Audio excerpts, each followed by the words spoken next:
Sir ನಮಸ್ಕಾರ. ನಮಸ್ಕಾರ sir. ಅದರಗುಂಚಿ ಗ್ರಾಮ ಪಂಚಾಯಿತಿಯ ಮಾಜಿ ಉಪಾಧ್ಯಕ್ಷರು ಹಾಲಿ ಸದಸ್ಯರಾಗಿ ಕಾರ್ಯನಿರ್ವಹಿಸ್ತಾ ಇದ್ದಾರೆ.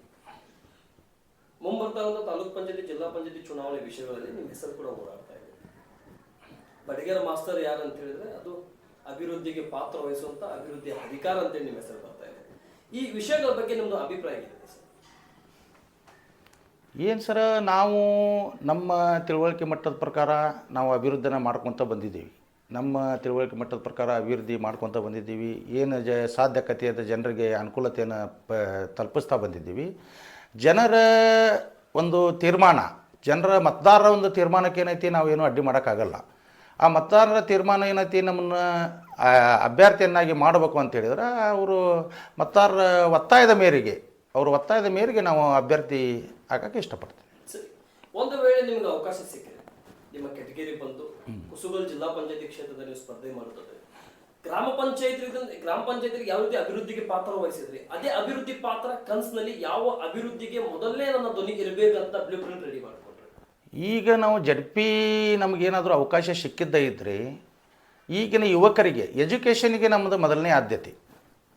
ಈಗ ಶಿಕ್ಷಣಕ್ಕೆ ನಾವು ಏನೈತಿ ಮೊದಲನೇ ಆದ್ಯತೆ ಕೊಡೋದು. ಶಿಕ್ಷಣಕ್ಕೆ ಮೊದಲನೇ ಆದ್ಯತೆ ಕೊಡೋದ್ರಿಂದ ಅದು ತನ್ನಿಂದ ತಾನೇ ಅಭಿವೃದ್ಧಿ ಆಕ್ಕವು. ಶಿಕ್ಷಣಕ್ಕೆ ಒಂದು ಒತ್ತು ಕೊಡೋದ್ರಿಂದ ಅದು ಅಭಿವೃದ್ಧಿ ತನ್ನಿಂದ ತಾನೇ ಆಗ್ತಾವು. ಅದಕ್ಕೆ ಮೊದಲನೇ ಆದ್ಯತೆ ನಾವು ಶಿಕ್ಷಣಕ್ಕೆ ಕೊಡುವಂಥದ್ದು ಮಾಡ್ತೀವಿ.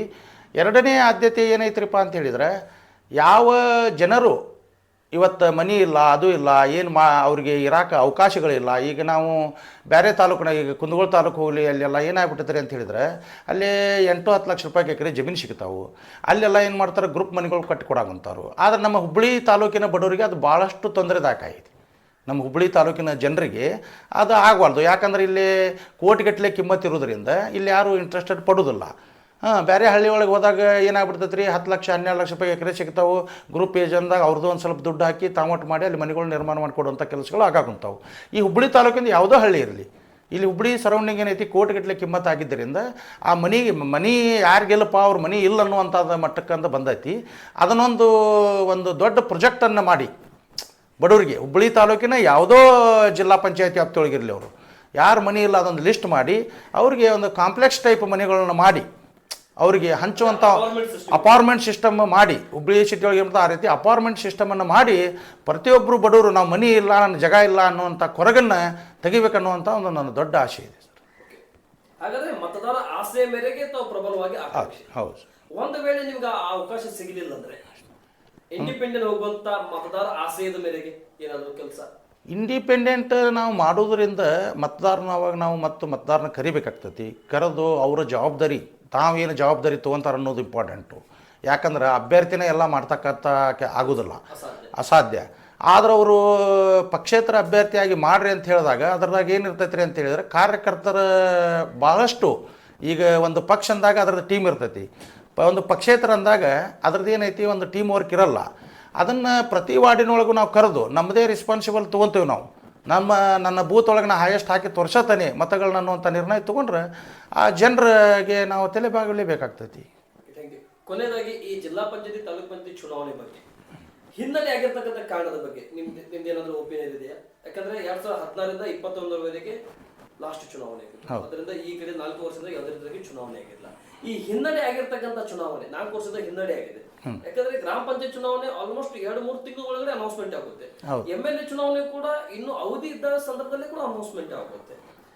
ಆದ್ರೆ ಜಿಲ್ಲಾ ಪಂಚಾಯತಿ ಚುನಾವಣೆ, ತಾಲೂಕಿನ ಚುನಾವಣೆ ಬದಲಾದ ಕಾರಣದಿಂದ ಎಷ್ಟು ಜನರಿಗೆ ಹಿನ್ನಡೆ ಆಗಿದೆ? ಭಾಳಷ್ಟು ಜನರಿಗೆ ಹಿನ್ನಡೆ ಆಗಿದೆ ರೀ. ಯಾಕಂತ ಹೇಳಿದ್ರೆ ಈಗ ನಾವು ಒಂದು ಯಾವುದೋ ಪಕ್ಷ ಇರಲಿ, ಅದು ಯಾವುದೋ ಪಕ್ಷದ ಒಬ್ಬ ಜಿಲ್ಲಾ ಪಂಚಾಯತಿ ಮೆಂಬರ್ ಇರಲಿ, ತಾಲೂಕ್ ಪಂಚಾಯತಿ ಸದಸ್ಯರಿರಲಿ, ಯಾವುದೋ ಪಕ್ಷದಿಂದ ಇರಲಿ, ಅಲ್ಲಿದ್ದಂಥ ಗ್ರಾಮ ಪಂಚಾಯತಿ ಸದಸ್ಯರು ಅವ್ರನ್ನ ಹಿಡ್ಕೊಂಡು ಒಂದು ಓಣಿ ಒಳಗೆ ನಾವು ಹಾಕಿದ್ದೀವಿ, ಒಂದು ಒಳಗೆ ನೀವು ಹಾಕಿರಿ ಅಂತ ವರ್ಕನ್ನು ಇಂಪ್ಲಿಮೆಂಟ್ ಮಾಡುವಂಥದ್ದು ಕೆಲಸ ನಡೀತಿತ್ತು. ಈಗ ಅದು ಅಧಿಕಾರಿ ವರ್ಗದಲ್ಲಿದ್ದಾಗ ಅಧಿಕಾರಿಗಳು ಅನುದಾನ ಕೊಡ್ತಾರೆ ಅನ್ನುವಂಥದ್ದು ಎಲ್ಲ ಜನರಿಗೂ ಗೊತ್ತಿಲ್ಲದ ಇದ್ದಾಗ ಅದು ಕುಂಠಿತ ಆಗಿ ಬಂದ್ಬಿಟ್ಟೈತಿ. ಈಗ ಹೋದ ಸಲ ಏನು ಫೀಲ್ಡ್ನಾಗ ಇತ್ತಲ್ಲ ಅಷ್ಟು ಕೆಲಸನ ಈ ಫೀಲ್ಡ್ನಾಗ ಮಾಡೋಕ್ಕಾಗ್ತಾ ಇಲ್ಲ. ಯಾಕಂದರೆ ತಾಲೂಕ್ ಪಂಚಾಯತಿ ಸದಸ್ಯರಿಲ್ಲ, ಜಿಲ್ಲಾ ಪಂಚಾಯತಿ ಸದಸ್ಯರಿಲ್ಲ. ಇವತ್ತು ಅವರು ನಮ್ಮ ಪಕ್ಷದಾರ ಇರಲಿ, ಬೇರೆ ಪಕ್ಷದಾರ ಇರಲಿ, ಅವರು ಆ ಕ್ಷೇತ್ರದಿಂದ ಆರಿಸಿ ಹೋಗ್ಯಾರ ಅಂದಾಗ ಅವರು ಕೆಲವೊಂದಿಷ್ಟು ಅನುದಾನ ಹಾಕ್ತಿದ್ರು. ಆ ಅನುದಾನ ಇಲ್ಲದಕ್ಕೆ ಸಾಕಷ್ಟು ಕೊರತೆಗಳು ಬಂದಿದ್ದವು.